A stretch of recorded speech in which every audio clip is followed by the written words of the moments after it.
राधे राधे। मेरा नाम स्नेहा है। मैं मध्य प्रदेश के सीधी जिले में रहती हूँ। सुबह सुबह मेरी बूढ़ी माँ किचन में काम कर रही थी। उसने मुझे आवाज दिया, स्नेहा बेटी जरा मेरी मदद कर दे।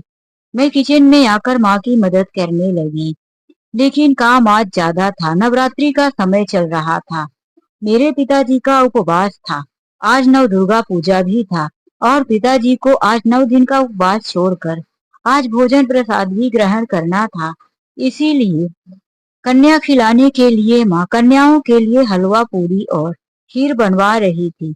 माँ ने भाभी को भी कहा कि बहू आकर किचन में थोड़ी सी मदद कर दो, सुबह के 9 बज चुके हैं। माँ की आवाज सुनकर भाभी बाहर तो आई, लेकिन माँ ने जब कहा कि बहू आज तो थोड़ा तुझे जल्दी उठ जाना चाहिए, क्योंकि आज तुझे पता है तेरे ससुर जी आज उपवास छोड़ेंगे और कन्याओं को खिलाएंगे, फिर खुद ही भोजन प्रसाद करेंगे। कम से कम आज उन्हें समय से खाना मिल जाना चाहिए। भाभी ने माँ की बात सुनी और अपने कमरे में चली गई। माँ को लग रहा था कि थोड़ा टाइम के बाद भाभी अपने कमरे से निकलकर आकर मदद करेगी, लेकिन भाभी तो अपने कमरे में नाराज होकर बैठी। अपने पिताजी को फोन लगा दिया था। माँ भी यह सब समझ नहीं पाई थी। तभी उधर से फोन आया। फोन की घंटी बजी। पिताजी बाथरूम में रहे। मैं जाकर फोन उठाई तो पता चला कि भाभी के पिताजी का फोन है। मैंने पापा को आवाज दिया, पापा भाभी के मायके से फोन है। भाभी के पापा आपसे बात करना चाहते हैं। पापा मेरे कुछ समय के बाद ही जल्दी बाथरूम से निकलकर फोन ले लिए। तो उधर से उन्होंने कहा कि हम अपनी बेटी को लेने आ रहे हैं। फोन करते ही पापा किचन में आ गए। ऐसा क्या हो गया जो आज दुर्गा पूजा के दिन ही बहू के पिताजी हमारे घर अपनी बेटी लेने आ रहे हैं? तब माँ ने कहा, मैंने तो ऐसा कुछ नहीं बोला। मैंने बहू को आवाज देकर सिर्फ इतना ही कहा था कि बहू आज थोड़ी मदद कर दे। वैसे भी मैं बहू को कभी काम के लिए कहती नहीं हूँ। मुझे पता है कि बहू की 2 साल की बच्ची है, उसमें ही उसका समय निकल जाता है। और वैसे भी बहू को कितनी बार बोलो, लेकिन वह काम में कोई मदद नहीं करती। तो मैं ही सुबह शाम अपनी बेटी के साथ किचन में काम करती रहती हूँ। कुछ समय बीत ही गया था कि भाभी के पिताजी और भाभी की छोटी बहन शिप्रा हमारे घर पर आ गए। अभी तक हमारे घर पे भोजन प्रसाद भी बन चुका था। कन्याओं को भोजन खिलाया जा रहा था। भाभी के पिताजी भी खाने पीने पर अच्छे से बैठे। अभी तक उन्होंने कोई बात ऐसी नहीं की थी जिससे कि हमारे घर का माहौल खराब हो चुके।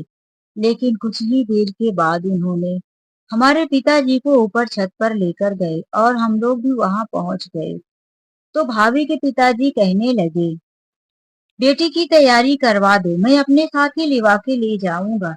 तो हमारे पिताजी ने कहा, समधी साहब ऐसी तो कोई बात ही नहीं हुई है। बस स्नेहा की माँ ने बहू को जरा सा किचन में मदद करने के लिए ही तो कहा था। तो भाभी के पिताजी कहने लगे, हमारी बेटी के लिए काम करने के लिए कहते हो? हमने इतना कुछ करके अपनी बेटी को पढ़ा लिखा कर आपके घर में भेजा है, तो इसका मतलब ये नहीं कि आप हमारी बेटी को नौकरानी बनाकर रख दो। अब हमारे पिताजी को बात समझ में आ चुकी थी कि यहाँ पर गलती भाभी की नहीं है, भाभी की परवरिश में ही है। जब भाभी के पिता ऐसे सोच रहे हैं, तो भाभी की सोच कहाँ अलग हो सकती है। कुछ ही पल के बाद भाभी तैयार होकर बाहर आ गई और वह अपने पिताजी के साथ 2 साल की छोटी बच्ची को लेकर जाने के लिए तैयार हो गई। हमारे पिताजी ने बहुत समझाया, बहू घर की दहलीज मत क्रॉस करो। यह दहलीज एक बार अगर क्रॉस कर दिया तो बहुत सारी सीमाओं का उल्लंघन हो जाएगा। मत जा, आज त्योहार का दिन है, हमारे घर में पूजा पाठ कार्यक्रम रखा गया है और ऐसी भी कोई बात नहीं हुई है जिससे तुम घर छोड़कर जाओगी। भाभी ने अभी तक कुछ नहीं बोला था, लेकिन भाभी की छोटी बहन जो बोलने में बहुत ही तेज थी, उसने भाभी की बेटी को उठा लिया और कहा, दीदी को हम लेने आए हैं। माँ ने कहा है कि हमारी बेटी को लिवा कर ही लाना, इसीलिए दीदी तो अब हमारे साथ ही जाएगी। भाभी ने भी एक नहीं सुना और गुस्से में घर की दहलीज पार कर गई। भाभी के जाते ही पापा मम्मी को डांटने लगे, सारी गलती तुम्हारी है। जब तुमको पता है कि बहू घर के काम नहीं करती, तो फिर तुम बहू को घर के कामों के लिए क्यों कहती हो? माँ ने सफाई देना शुरू कर दिया। अरे, मैंने तो थोड़ा सा मदद करने के लिए ही कहा था। मुझे लग रहा था कि आज आपको थोड़ा जल्दी खाना मिल जाए। आप आज 9 दिनों से उपवास क्यों तोड़ने वाले थे? पापा गुस्से से कहने लगे, मैंने व्रत किया था, तो क्या मैं भूखे मर रहा था? या कि थोड़ा लेट से खाना मिल जाता तो मैं मर थोड़ी ना जाता। घर में अब आप कलह करके बैठ गई हो। भाभी के चले जाने के बाद घर में सुनसान सा हो गया था। भाभी अपने कमरे में एसी रूम में बैठी रहती अपनी मोबाइल चलाती थी, लेकिन भाभी की बेटी गुड़िया कमरे से बाहर निकलकर पापा मम्मी और हमारे साथ खेला करती थी। इसीलिए हम सबको भाभी की बेटी की बहुत यादें सता रही थी। उसके बिना पूरा घर खाली खाली लगता था। ऐसा लगता था कि गुड़िया कभी भी कमरे से बाहर निकलकर हम सबके साथ खेलेगी, पैरों में छन छन की पायल पहनकर नाचेगी दौड़ेगी। भाभी क्यों गए हुए 2 महीना बीत चुका था। पापा ने कह दिया था कि अब हम लोग खुद से बुलाने नहीं जाएंगे। घर से बुलाकर ले गए हैं और बेटी को गुस्से से ससुराल से ले गए, तो जब तक मर्जी चाहे रखे। 3 महीना बीत चुका था कि एक दिन भाभी का फोन आया, गुड़िया की तबीयत खराब है। पापा ने कहा, ठीक है, तबीयत खराब है तो क्या करें, घर आना चाहोगी या वहीं पैसे भिजवा दें? भाभी ने कहा, किसी को भेज कर बुलवा लो, गुड़िया काफी कमजोर हो रही है। पापा ने संजय से बात किया तो संजय भैया जाने से मना कर दिए। तो पापा ने एक किराए की कार बुक की और फिर मैं और पापा हम दोनों जाकर भाभी को बुलाकर लाए। वाकई में हमारी भतीजी बहुत कमजोर हो चुकी थी। वह आते ही पापा पापा करने लगी, हम सबके साथ खेलने और हंसने लगी। भाभी ने कहा, यह तो वहां किसी के पास जाती ही नहीं थी, मेरे ही पास पूरा दिन रुकती रहती थी। खाने पीने को भी अगर कुछ खिलाओ तो सबकी तरह देखकर रोने लगती थी। भाभी ने सिर्फ इतना ही कहा था, वह भी अपने घर में गुड़िया को हंसता खेलता देखकर फिर अपने कमरे में चली गई। एक दिन भाभी अपने कमरे में सो रही थी कि उनकी गुड़िया मोबाइल लेकर बाहर आ गई और दादाजी के पास बैठकर उसमें कुछ देखने लगी। जब वह मोबाइल चला रही थी तो पहले उसने कुछ फनी और गाने सुना। उसे मोबाइल चलाना नहीं आता, इसीलिए जहां भी चाहे टच कर देती। तो अचानक से भाभी की मोबाइल में रिकॉर्डिंग चालू हो गया। पहले तो ऐसे ही नॉर्मल बातें भाभी और भाभी की बड़ी बहन सारिका की हो रही थी। सारिका कह रही थी भाभी से, सोनिया, तू वापस अपने मायके क्यों चली गई? तो इधर से मेरी भाभी कह रही थी, दीदी, क्या करूं, गुड़िया की तबीयत खराब हो रही थी। जब से आई हूँ तो हंसते खेलते कभी अपने दादाजी के हाथ से कभी दादी के हाथ से खा लेती है। वहां तो वह खाना भी नहीं खाती थी। 3 महीने में उसका आधा वजन हो गया था। सारिका ने सिखाते हुए कहा, तू अपनी बच्ची को अपने ऊपर डाल दे, क्योंकि अगर तेरी बच्ची को दादा दादी की आदत लग गई तो तू फिर अकेले संजय के साथ कैसे रहेगी? अरे, मैं तो तुझे कहती हूँ कि जल्दी से अपने पति को समझा बुझाकर अकेले रहने चली जा, वरना तुझे घर के कामों में कभी ना कभी तो लगना ही पड़ेगा। मेरी बात तू ध्यान से सुन। कभी भी तू अपनी सास की मदद करने किचन में मत जाना। अगर तू एक बार किचन में काम करने चली गई तो तेरी सास को आदत हो जाएगी। वह फिर भी बार बार तुझे घर के कामों में बुलाती ही रहेगी। इधर से भाभी ने कहा, मैं अभी तक तो नहीं गई दीदी, लेकिन बार बार सास कहती है तो लगता है किसी दिन जाना ना पड़ जाए। तो फिर उधर से भाभी की बहन सारिका कहती है, अरे, इससे पहले तू अपने सास ससुर को छोड़कर अलग रहने चली आ, नहीं तो तुझे अपने ससुराल में नौकरानी बनाकर ही छोड़ेंगे। यह बात अब तक पापा सुन चुके थे। वहीं खड़े खड़े मैं भी सुन रही थी, लेकिन मैंने तो कुछ नहीं सोचा और पापा के दिमाग में पता नहीं क्या क्या चल रहा था। अब इतना तो समझ में आ चुका था कि भाभी जो भी कर रही है उसकी जिम्मेदार उसके मायके वाले ही हैं।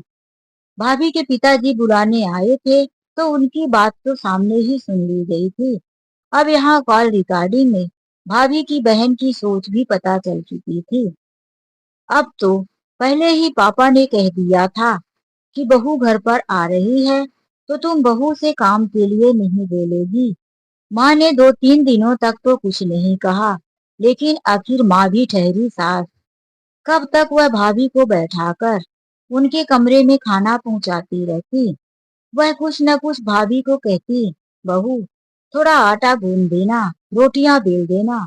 लेकिन भाभी थी इतनी कठोर पत्थर दिल कि माँ के कहने पर भी वह किचन में नहीं जाती थी। मैं काम कर दिया करती थी माँ की कि घर में कलह ना हो। वैसे मेरा 12th का एग्जाम भी होने वाला था, मुझे पढ़ाई भी करनी थी। फिर भी मैं घर की कलह को कम करने के लिए माँ की मदद किया करती थी। हमारे घर में 2 गाय 1 भैंस भी थी। भैंस का दूध भी होता था तो माँ को उसकी भी सेवा करनी पड़ती थी। काम बहुत होता था। पापा को सुबह शाम टाइम नहीं मिलता था। मेरे पापा एक स्कूल में चपरासी थे, इसीलिए वह जल्दी निकल जाया करते थे ड्यूटी के लिए। भैया भी अभी पढ़ाई कर रहे थे, उनकी कोई नौकरी नहीं मिली थी। हमारा घर खर्च पापा के वेतन से ही चल रहा था। वैसे भी पापा अब अगले ही साल रिटायर होने वाले थे, इसीलिए पापा भैया को कह रहे थे कि कहीं कोई अच्छी सी नौकरी देखकर कर लो, वरना अगले साल से मेरी आधी तनख्वाह हो जाएगी, जो कि मुझे पेंशन के रूप में मिलेगी। लेकिन भैया की कोई जिम्मेदारी नहीं थी। वह जो भी उनका घर खर्च में होता था वो अपनी पत्नी को दे दिया करते थे। पापा को मेरी जिम्मेदारी भी खाए जा रही थी। पापा को कई बार कहते सुना था कि एक बार स्नेहा के हाथ पीले कर दूं तो फिर मुझे अपनी जिम्मेदारियों से मुक्ति मिल जाएगी। भैया ने अभी तक बीएड कर लिया था। अभी वह एक प्राइवेट क्लासेस में पढ़ाने भी लगे थे। भैया को नौकरी करते हुए चौथा महीना था, लेकिन कभी उन्होंने ना तो पापा को 1 रुपए बताया और ना मम्मी के हाथ में रखा। पापा को तो पता भी नहीं था कि भैया की कितनी तनख्वाह आती है।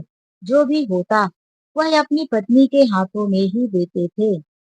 इसी तरह से खिटपिट करके घर की जिंदगी किसी तरह चल रही थी कि एक दिन भैया क्लासेस से वापस आ रहे थे कि भैया की बाइक किसी कार से टकरा गई और सड़क कर नीचे एक गड्ढे में गिर गई।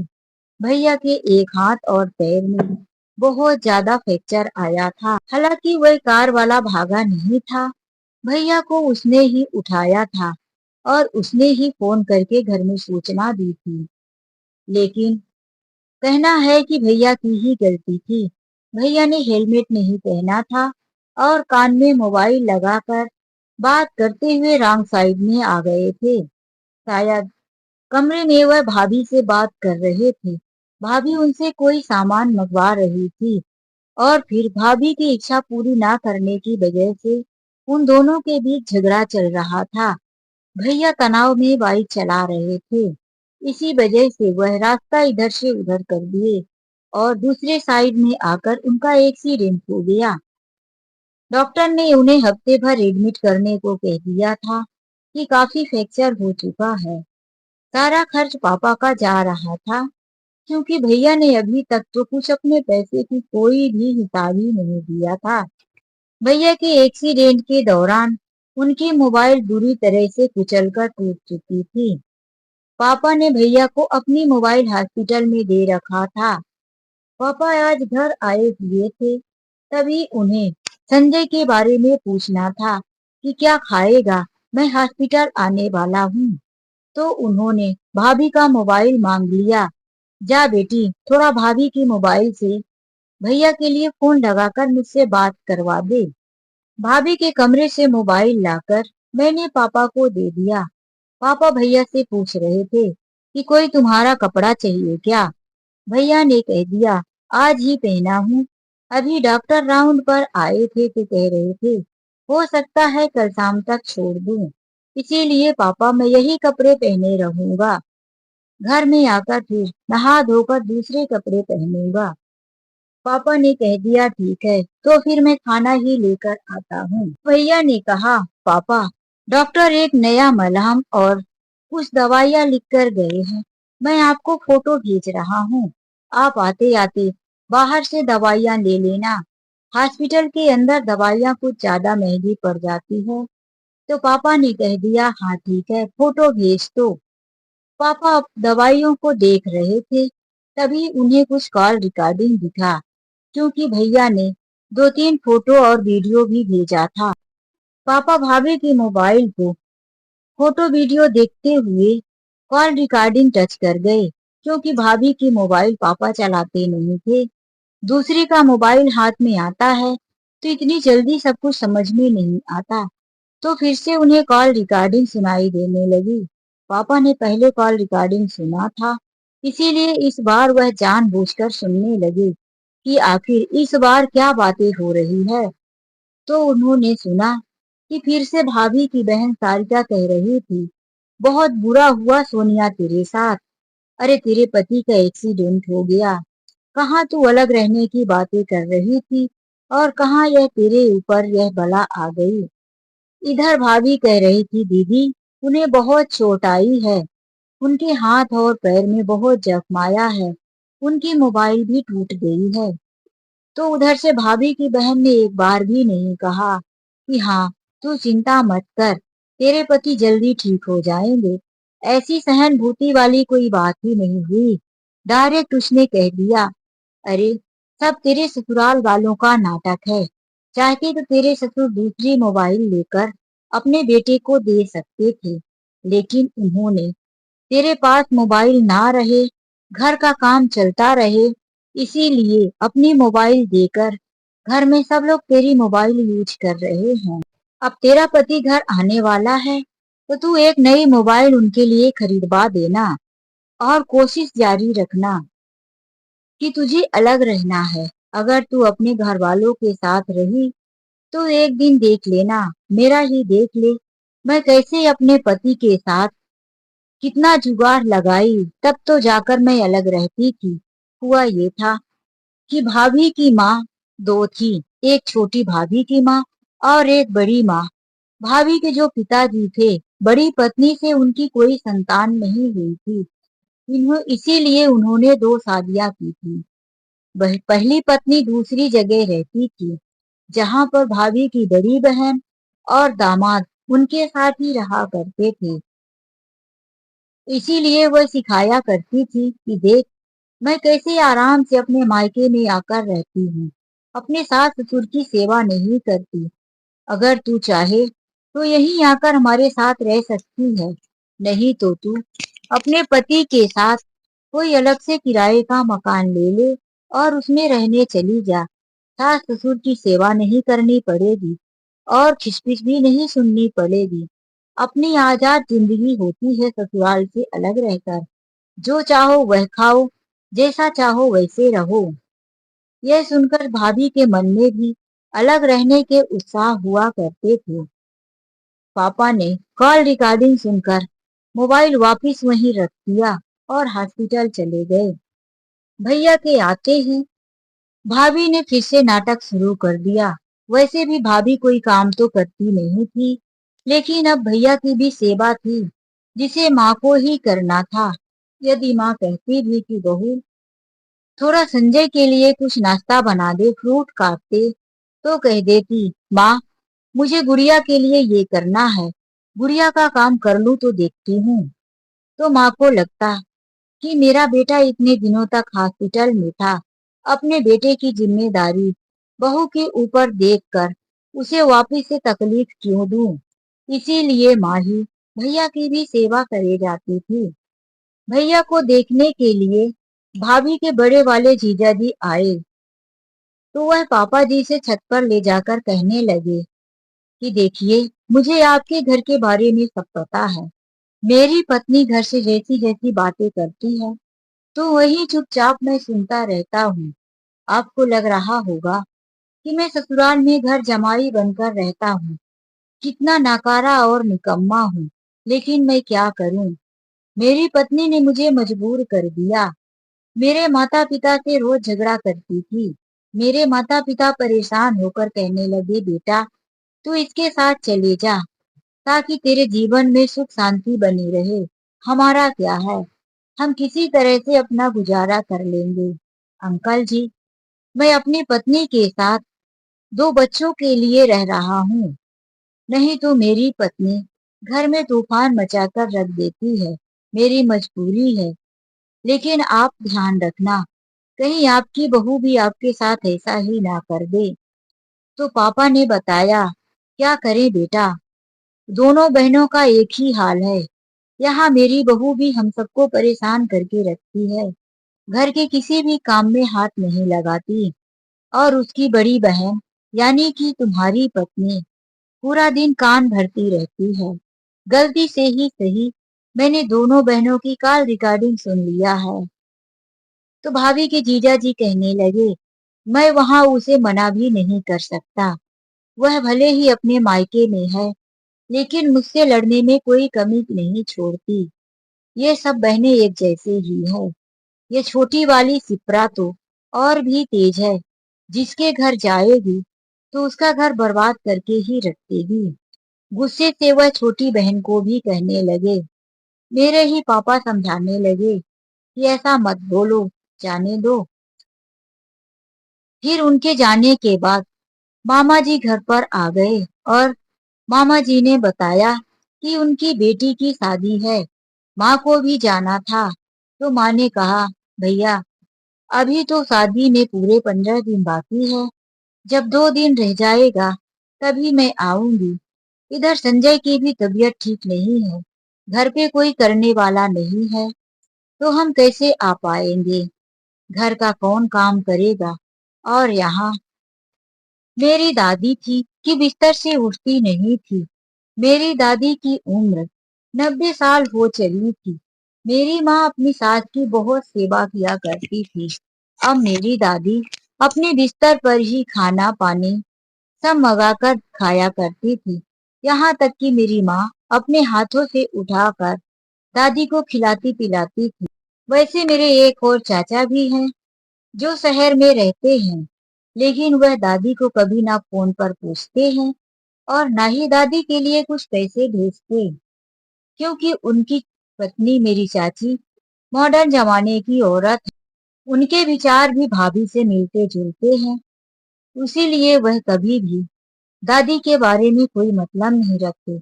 लेकिन मेरे पापा मम्मी ने कह दिया कि जब तक हम जिंदा हैं अपनी माँ की सेवा करेंगे। अब माँ के पास समस्या यह थी कि माँ को मामा जी की बेटी की शादी में जाना था, लेकिन घर कौन संभालता।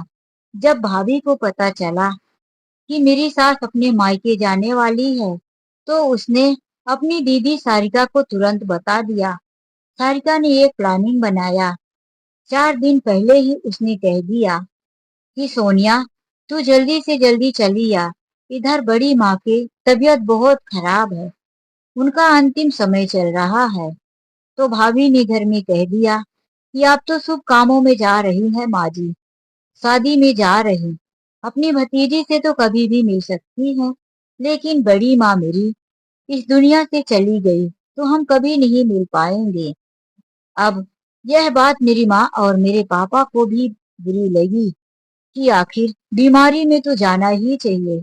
इसीलिए पापा ने भैया से कह दिया कि संजय तू जा अपनी पत्नी को छोड़कर आ। तो भाई भैया भाभी और गुड़िया को छोड़कर चले आए। लेकिन जब भैया वापिस आए तो उन्होंने बताया कि भाभी की माँ तो चल फिर रही थी, वह तो कुछ बीमार ही नहीं थी। पापा को शक तो था, लेकिन उन्होंने अपनी शंका दूर करने के लिए भाभी के जीजा जी से बात किया और पूछा, बेटा कैसी है बहू की बड़ी माँ? तो भाभी के जीजा जी बोले, बड़ी माँ को क्या हुआ, भली चंगी तो है। पापा ने कहा, चलो कोई बात नहीं, भगवान की कृपा से भली चंगी ही रहे। बहू ने कहा कि मेरी बड़ी माँ की अंतिम सांसें चल रही है, इसीलिए हमें वहां जाना है। कोई बात नहीं बेटा, भाभी के जीजा जी ने कहा, यह सब दोनों बहनों की मिली भगत है। मुझे भी यहाँ से पता चला कि आंटी जी के मायके में कुछ शादी ब्याह का प्रोग्राम है और वह मायके जाने वाली है। तो इधर से मेरी पत्नी ने शिक्षा दी कि यदि तुम्हारी सास मायके चली जाएगी तो तुम्हें घर के काम करने पड़ेंगे और फिर घर वालों को आदत हो जाएगी कि अब तो तुम काम कर लेती हो। इससे अच्छा होगा कि तुम घर छोड़कर यहाँ चली आओ। पापा ने कहा कोई बात नहीं। फिर माँ को तो जाना ही था, क्योंकि मेरी माँ अकेली बुआ थी और बहुत सारे ऐसे नियम होते हैं, रीत रिवाज होते हैं जो भाई की लड़की की शादी में बुआ को निभाने होते हैं। इसीलिए मैं और माँ, हम दोनों मामा जी के घर चले गए। अब घर में मेरे पापा, भैया और दादी बचे थे। पापा और भैया मिलकर घर के काम करते। दादी की उतनी अच्छी से सेवा नहीं हो पा रही थी। दादी की तबीयत बिगड़ने लगी तो माँ को खबर गई। माँ ने शादी के दूसरे दिन ही वहां कह दिया कि मुझे जाना है और माँ घर आ गई। यहाँ दादी को खांसी और थोड़ी तबीयत खराब होने लगी थी, क्योंकि भैया और पापा ने सब्जियों में तेल मसाले का कुछ लिमिट ज्यादा कर दिया था। उन्हें अंदाजा ही नहीं हो रहा था कि कैसे कैसे करना है। कभी उन लोगों ने किचन में काम नहीं किया था। दादी की तबीयत खराब होने की वजह से दादी ने कहा कि मुझे एक बार गुड़िया से मिलना है। मेरी पर पोती को बुला दो, मैं उसका मुंह देख लूं। फोन किया कि बहू आ जाओ, यहाँ दादी की तबीयत ठीक नहीं है, अंतिम सांसें चल रही है। लेकिन भाभी ने यही कहा कि अभी हमें आने में समय लगेगा। सबको खबर कर दी गई। आज भैया क्लासेस नहीं गए थे, पापा अपनी ड्यूटी पर नहीं गए, मैं भी घर पर ही थी। दादी बार बार गर्दन घुमाकर बड़ी बड़ी आंखें करके इधर उधर देखती थी। अब तो दादी का बोलना बंद हो चुका था, वह सिर्फ सबको आंखें घुमा घुमा कर देखे जा रही थी। शायद दादी अभी अंतिम इच्छा के लिए रुकी हुई थी। वह गुड़िया का इंतजार कर रही थी, लेकिन भाभी अभी तक बच्ची को लेकर नहीं आई थी। दादी की आंखों में दोनों साइड से आंसू निकले और कान तक जाकर बालों में समा गए। फिर दादी ने आंखें बंद कर लिया। घर में रोने की आवाजें फैल गई। घर में मातम सा छा गया। रोने की आवाजें सुनकर पड़ोसी भी इकट्ठा हो गए। घर में धीरे धीरे लोगों का आना जाना लगा रह गया। अब तक भाभी भी आ चुकी थी। कमरे में आते ही भाभी एक तरफ हॉल में बैठ गई, लेकिन वह नन्ही सी बच्ची दादी के कमरे में गई और दादी की खाट को पकड़कर दादी दादी कहकर बोलने लगी। लेकिन एक भाभी थी कि दादी के कमरे में अंतिम बार मुंह देखने भी नहीं आई। उसे लग रहा था कि जैसा कि दादी का और उसका कोई पुराना दुश्मनी हो। वह तो कभी बड़े बुजुर्गों को इज्जत ही नहीं करती थी। कई बार बुलाने पर भी वह दादी के कमरे में नहीं जाती थी, तो आज अंतिम दर्शन के लिए भी नहीं गई। दादी की घर से अर्थी उठ गई। अंतिम दाह संस्कार भी हो गया। 13वीं तक शहर में रह रहे चाचा और चाची, उनके दो बच्चे भी आ गए। सब कुछ संपन्न होने के बाद चाचा ने बात किया कि माँ के कुछ गहने और पैसे जो भी है उसमें हमारा भी हिस्सा होता है। तो पापा ने कहा, हमारे पास तो कुछ ज्यादा नहीं है, बस यही कमर की करधनी और नाक में एक बड़ी सी सोने की कील, यही दो चीजें पड़ी है। तुम चाहो तो इसे पूरा ले लो। चाची ने कहा, और कुछ होगा तो उसे भी निकाल कर लाओ। लेकिन मेरी माँ ने कहा कि और कुछ नहीं मेरे हाथ में है, यही दो चीजें हैं, तुम ले लो यही। पापा ने इशारा कर दिया कि इसमें हिस्सा लेने की कोई जरूरत नहीं है, तुम पूरा दे दो। तो पापा ने वह भी चाची के हाथ में दिलवा दिया। माँ ने कहा, मुझे अपनी सास का आशीर्वाद मिला, वही बहुत कुछ मेरे लिए है।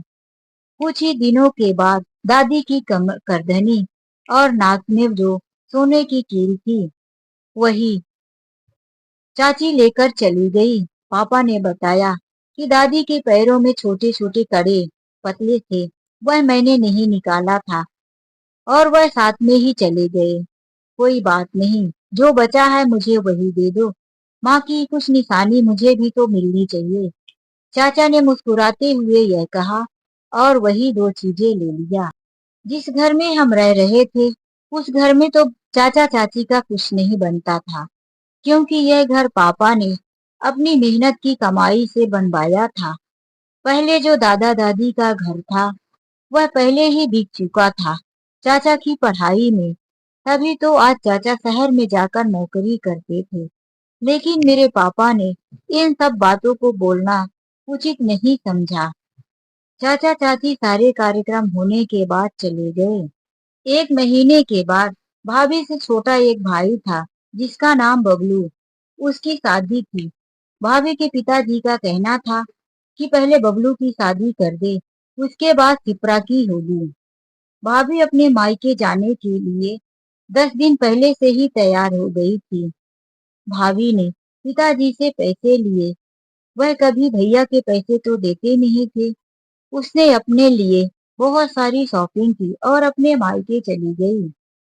भाभी अपनी दोनों बहनों सारिका और शिप्रा के साथ मिलकर भाई की शादी में खूब एंजॉय किया। बबलू की शादी हो गई और बबलू की पत्नी भी घर आ चुकी थी। बबलू के ससुर एक सीआईडी इंस्पेक्टर थे। जब बबलू की पत्नी घर पर थी, तो तीनों बहनों ने अब यही सोच लिया था कि अब तो घर पर भाभी आ गई है और घर के सारे कार्यभार संभाल लेगी। दूसरे दिन जब बबलू की पत्नी अपने कमरे से नहीं निकली, तो भाभी की माँ ने आवाज किया, अरे बहू निशा, अभी तक कमरे में ही सो रही हो क्या? आज तुम्हारी पहली रसोई है, आज तुम्हें ही किचन में खाना बनाना है। तो भाभी कमरे से बाहर निकल कर कहती है, क्या माँ जी, मैं एक ऑफिसर की बेटी हूँ, आपको पता है कि नहीं? कभी मैंने किचन या घर का काम नहीं किया, तो फिर आज मैं आपके घर में काम करूंगी। और मेरे पिताजी ने इतना दहेज, इतने पैसे दिए हैं, तो क्या इसीलिए कि मैं घर में जाकर ससुराल में चूल्हा चौकी करूं? वह अपने कमरे में चली गई। फिर घर में इतने सारे मेहमान भी थे। उन सबके लिए भाभी की माँ और उनकी दोनों बहनें मिलकर किचन का काम करती रही। भाभी इस बार 1 महीने रुकी थी। उसने अपने भाभी के व्यवहार को देखा कि उसकी भाभी अपने कमरे में पूरा दिन रहती और उसकी बूढ़ी माँ किचन में काम करती। बड़ी बहन जो सारिका थी, वह बड़ी माँ के पास चली गई और इधर शिप्रा छोटी बहन अपनी माँ के साथ ही रहती थी, तो वही किचन के कामों में मदद करने लगी। अब मेरी भाभी सारिका को सब कुछ अपने घर के जैसा नजर आने लगा, जैसे कि मैं अपनी बूढ़ी माँ के साथ घर के काम करती थी और मेरी माँ मजबूर लाचार होकर भाभी को आवाज भी नहीं देती थी। इसी तरह से भाभी की माँ अपनी बेटी के साथ किचन का काम करती। शिप्रा भी 12वीं क्लास में ही थी, उसकी भी एग्जाम आने वाला था। उसे भी पढ़ाई का समय नहीं मिलता था। स्नेहा ने बताया, जैसा मैं 12वीं क्लास में हूँ, मुझे पढ़ने का समय नहीं मिलता था। मैं माँ के साथ घर के कामों में व्यस्त रहती थी। उसी तरह शिप्रा भी अपनी माँ के साथ घर के कामों में व्यस्त रहती और उसकी भाभी अपने कमरे में एसी रूम में आराम करती थी। यह सारी चीजें मेरी भाभी सारिका देख रही थी। हुआ ये था कि जो बबलू के पिताजी थे, वह एक सीआईडी इंस्पेक्टर थे। घर जमीन तो था, प्रॉपर्टी भी कम नहीं थी, इसीलिए उन्होंने अपनी बेटी की शादी कर दिया था। लेकिन उन्हें यह सब कुछ पता चल गया था कि किस तरह से मेरी भाभी और भाभी की बड़ी बहन सारिका अपने ससुराल वालों को परेशान करती है। सारिका तो अपने मायके में ही जाकर बैठी थी और दूसरी बहन को भी ससुराल छोड़ने के लिए रोज शिक्षा देती रहती थी। और यह छोटी बहन, यह भी कम नहीं है, दोनों बहनों को सिखाती रहती है। तो इन्हें यदि इसी तरह से सबक सिखाया जाएगा तब तो सुधरेगी, वरना ये दोनों बहनें अपना ससुराल छोड़कर अपने घर में आकर बैठेंगी तो क्या इनकी सेवा मेरी बेटी करेगी? उन्हें यह सब पता इसलिए चल गया था क्योंकि बड़ी वाली जो बहन थी उसके पति के रिश्तेदार ही थे वह। उन्होंने सब कुछ बता दिया था। यदि आप बबलू की शादी करेंगे तो है सब कुछ। बबलू अच्छा पढ़ा लिखा और कमाने वाला लड़का है, इंजीनियरिंग कर रहा है। आगे चलकर वह अच्छे पैसे कमाएगा, हो सकता है उसे सरकारी जॉब भी मिल जाए। लेकिन उसकी तीनों बहनें बहुत ही बिगड़ी हुई लड़कियां हैं। वह अपने ससुराल वालों को नाको चना चबाकर रखी है। तो आपकी बेटी को शुरुआती दिनों से ही टाइट होकर उन सबको सबक सिखाना होगा। उधर बबलू की पत्नी भी पढ़ी लिखी और समझदार लड़की थी, इसीलिए उसने शुरू से ही यह सब कुछ किया। अब सोनिया ने यह सब कुछ देख लिया था कि ऐसा हो रहा है। उसके मन में धीरे धीरे अपने ससुराल के प्रति ग्लानि होने लगी कि मैं भी तो अपने ससुराल में ऐसे ही करती हूँ। मेरी सास और मेरी ननद सारिका किचन में काम करती रहती है और मैं पूरा दिन अपने कमरे में बैठी अपनी बेटी के कामों का बहाना लेके रखती हूँ, जबकि मेरी बेटी मेरे पास कम ही रहती है, अपने दादा दादी और अपनी बुआ के पास ही रहती है। उसे कहीं न कहीं ऐसा लग रहा था कि मेरे ही करने की सजा मेरी माँ को मिल रही है। अब मुझे अपने सास ससुर से माफी मांग लेनी चाहिए। उसने 1 महीने में जो कुछ देखा उससे उसका दिल पिघल गया और ससुराल में आते ही वह बिल्कुल बदल सी गई थी। लेकिन इतने पर भी भाभी ने अपने मायके की कोई बात घर में नहीं बताई, जबकि भैया ने बताया। सब कुछ कितना झगड़ा हो रहा था, शादी में लेन देन को लेकर भी। और और तो और बबलू की पत्नी आते ही हंगामा कर दी थी। पापा और मम्मी को सारी बातें पता चल गई थी। भाभी लेट आई थी। वह इतने पर भी बहुत तारीफ किए जा रही थी। मेरी भाभी को यह मिला है, यह मिला है। तो भैया ने कह दिया, आखिर तुम्हारे पिताजी ने तुम्हें क्या दिया है? तुम्हारे तो लिए तो अच्छे से गहने भी नहीं दिए। वो तो हमारे पिताजी भले ही स्कूल में मास्टर नहीं, चपरासी ही सही, लेकिन शिक्षा लाइन से जुड़े हुए हैं, इसीलिए वह दहेज के खिलाफ है और कोई मांग नहीं किए। तुम्हें देखकर उन्होंने कहा, बहू बहुत अच्छी है, हमें लड़की ही सिर्फ चाहिए। अब सोनिया को और भी शर्मिंदगी हो रही थी। उसने कहा, छोड़ो भी, भाभी के पिताजी के पास था तो दे दिया। हम 3 बहनें थी, हमारे पिता किसको किसको दहेज देते। तो वहीं ससुर जी बोल उठे, अरे बहू, हमने दहेज कभी मांगा ही नहीं, हमें दहेज चाहिए भी नहीं। अब भाभी बिल्कुल बदल चुकी थी। वह अब उठती तो अपने समय से ही थी, लेकिन माँ के साथ थोड़े मोड़े किचन में काम करने लगी थी। अपने कमरे से निकलकर हम सबसे बातें करने लगी थी। देर सही, पापा को अब लग रहा था कि हमारा परिवार बिखरने से बच जाएगा और हमारी बहू धीरे धीरे लाइन पर आ जाएगी। बस सब लोग मिलकर इसी दिन का इंतजार कर रहे थे। थोड़ी सी उम्मीद की किरण तो नजर आई थी। तो दोस्तों, यह कहानी आप लोगों को कैसी लगी, लाइक और कमेंट करके जरूर बताएं। चलिए मिलते हैं ऐसी एक नई कहानी के साथ। आज के लिए बस इतना ही। राधे राधे, जय श्री कृष्णा।